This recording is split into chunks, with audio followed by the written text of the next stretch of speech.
ভাবিয়া করিও কাজ করিয়া ভাবিও না। এই ওষুধ দুইটা মানে কোন সময় গরুকে মারতে হবে, কোন সময় মারলে গরুর মাংসের বৃদ্ধির জন্য কাজ করবে, এতটুকু কি কখনো চিন্তা করে না? আমাদের হাঁটার শক্তি নেই, ডক্টর আসছে, এসে আমাদের ট্রিটমেন্ট দিছে যাতে যেন আমরা দৌড়তে পারি। তাহলে কি দেখেন, এই ট্রিটমেন্ট থেকে আদৌ আমরা সুস্থ হবো? যেগুলো গরু 60 দিনে আমাদের টার্গেট থেকে মোটাতাজাকরণ করবো, সেগুলো গরুর আমরা ট্রিটমেন্টকে দুই ভাগে ভাগ করে থাকি। প্রথম 1 মাস গরুর ঘাটতি পূরণ এবং দ্বিতীয় 1 মাস গরুর বাড়তি মাংস বৃদ্ধি করা।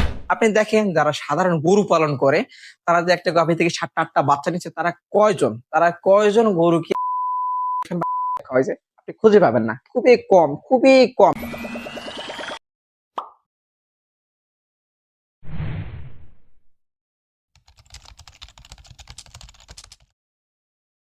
আসসালামু আলাইকুম খামারি ভাইরা, দেশ ও প্রবাস যে যেখান থেকে আমাদের আজকের এই প্রতিবেদনটি আপনারা দেখতেছেন, আপনাদের সবাইকে জানাই আন্তরিক অভিনন্দন ও শুভেচ্ছা। খামারি কাপড় থেকে আমি মোহাম্মদ আমিরুল ইসলাম আছি আপনাদের সঙ্গে।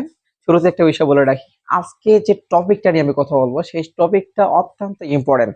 কারণ আজকের এই টপিকটা আপনার যদি ধৈর্য এবং মনোযোগ সহকারে শ্রবণ করতে পারেন, তাহলে এই যে হাড্ডিসার দুর্বল গরুগুলো মাত্র 60 দিনে মোটাতাজাকরণ করা সম্ভব, সে বিষয়ে আপনার আত্মবিশ্বাস ইনশাল্লাহ আসবে। সেই সঙ্গে আপনি আরেকটা বিষয় জানতে পারবেন যে 90% খামারিরা মোটাতাজাকরণের জন্য সর্বপ্রথম যে ভুল চিকিৎসাটা করে থাকে। মূল পর্বে যাওয়ার আগে আপনাদের একটা কথা বলে রাখি, যে কথাটা মূলত হচ্ছে আমাদের অঞ্চলে মুরব্বীরা বলে যে ভাবিয়া করিও কাজ করিয়া ভাবিও না। এই কথাটা বললাম কেন? বলতে হচ্ছে আমাদের মধ্যে অনেক খামারি আছে যারা আজ কোথাও শুনছে যে একটা ওষুধ দিয়ে গরু মোটাতাজা হয়, তাহলে যে তার খামারের গরু আছে, মানে আদৌ ওই গরুগুলার ওই ওষুধটার প্রয়োজন আছে কিনা, মানে এতটুকু চিন্তা না করে ওই ওষুধ নিয়ে আসে গরুকে প্রয়োগ করা শুরু করে দেয়। তেমনই আমি দুটো ওষুধের নামের কথা বলবো, যে ক্যাটাফস এবং অ্যামাইনোহেড প্লাস ইনজেকশন। এই দুটো এত পরিচিত ওষুধ, এই দুটো ওষুধ সবাই চেনে যে এই দুইটা গরু মনে হচ্ছে মাংস বৃদ্ধি করে গরুর।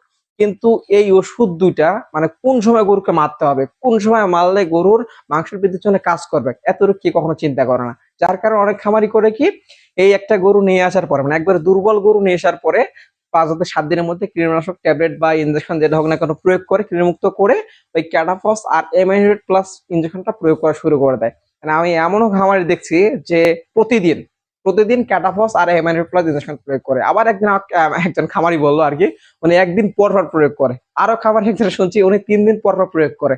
ভাই একটা কথা বলে রাখি, যদি দুর্বল হাড্ডিসার গরু হয়, গরু নিয়ে আসার পরে আপনি যদি কৃমিমুক্তকরণের পরে এই ক্যাটাফস আর এমাইনোয়েট প্লাস ইনজেকশন প্রয়োগ করেন, প্রতিদিন প্রয়োগ করেন, তারপর আপনার গরু 2 মাসের মধ্যচক্রণ হবে না। কারণ এই ওষুধটা শুকনো অবস্থায় মানে গরুর প্রয়োজন হয় না। তাহলে আসেন আমি আপনাদের জাস্ট ছোট্ট একটি উদাহরণ দিয়ে বুঝিয়ে দিই যে দুর্বল হাড্ডিসার গরু মোটাতাজাকরণের ক্ষেত্রে সর্বপ্রথম ক্যাটাফসের প্রয়োজন কি জন্য নেই।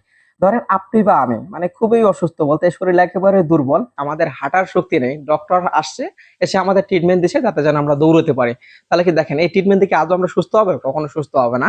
তেমনই হচ্ছে এই ক্যাটাফস ইনজেকশনটা, এখানে মূলত দুইটা উপাদান থাকে, একটা হচ্ছে বিটা ফসফেট, একটা হচ্ছে সাইনোকোব্লামিন।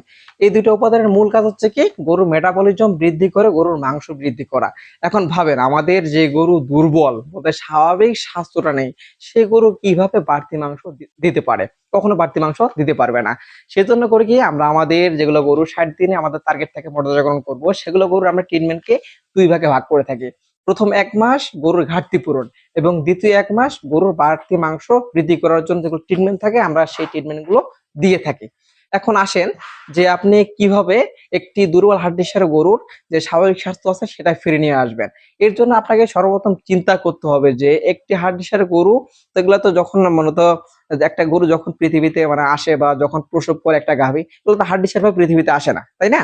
এটা মনে করেন স্বাভাবিক স্বাস্থ্য থাকে। এখন কি হয়, একটা যখন গাভী গরু হাড্ডিসার রূপান্তর হয়, তখন দেখা যায় যে কি এই গাভীটার বয়স প্রায় হয়ে গেছে, প্রায় 5 দাঁত 6 দাঁত বা 8 দাঁত হয়ে গেছে, এবং একটা গাভী প্রায় 7টা 8টা বাচ্চা দিয়েছে, তারপর না হয় মনে করেন যে এই হচ্ছে হাড্ডিসার রূপান্তর হয়েছে। সেই জন্য হচ্ছে আপনাকে চিন্তা করতে হবে এই গরুটা আবার ফ্যাটেনিং করার জন্য আপনার সর্বপ্রথম চিন্তা করতে হবে যে এই গরুটাতে কি কি উপাদানের ঘাটতি আছে।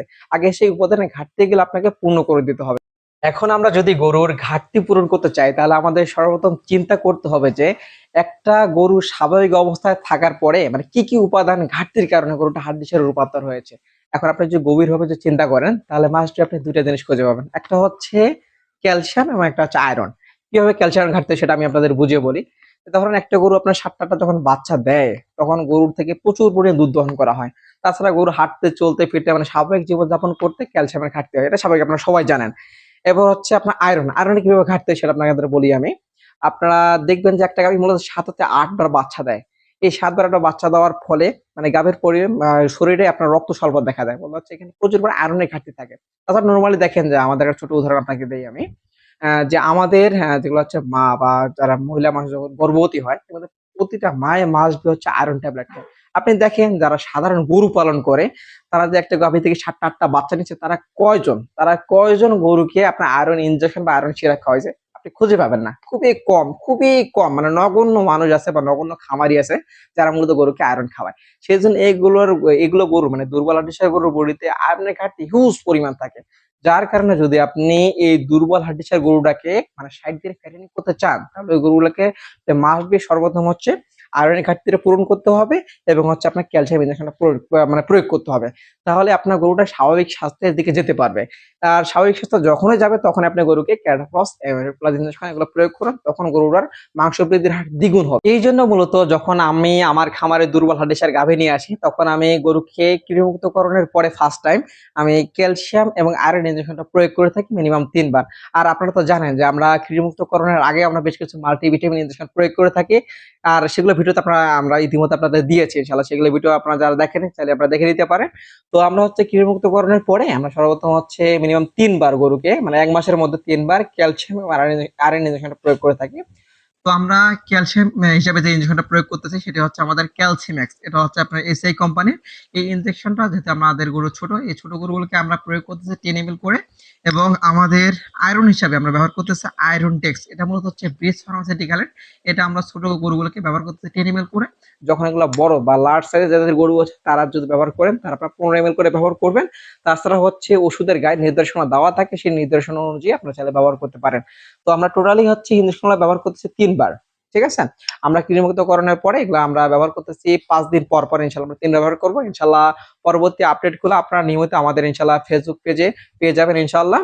তো আজকের ভিডিও মূলত এই পর্যন্ত। আপনারা সবাই ভালো থাকবেন এবং যারা আমাদের পেজে এখনো যুক্ত হন নাই ইনশাআল্লাহ যুক্ত হয়ে থাকতে পারেন। ইনশাআল্লাহ আমরা নিয়মিত হাড্ডিসার গরু ৬০ হতে ৭০ দিনের মোটরচাকরণের যে প্রজেক্ট আছে সম্পূর্ণ বিষয়গুলো ইনশাআল্লাহ আমরা তুলে ধরব। তো সবাই ভালো থাকবেন। জাযাকাল্লাহ খায়ের। আসসালামু আলাইকুম ওয়া রাহমাতুল্লাহ।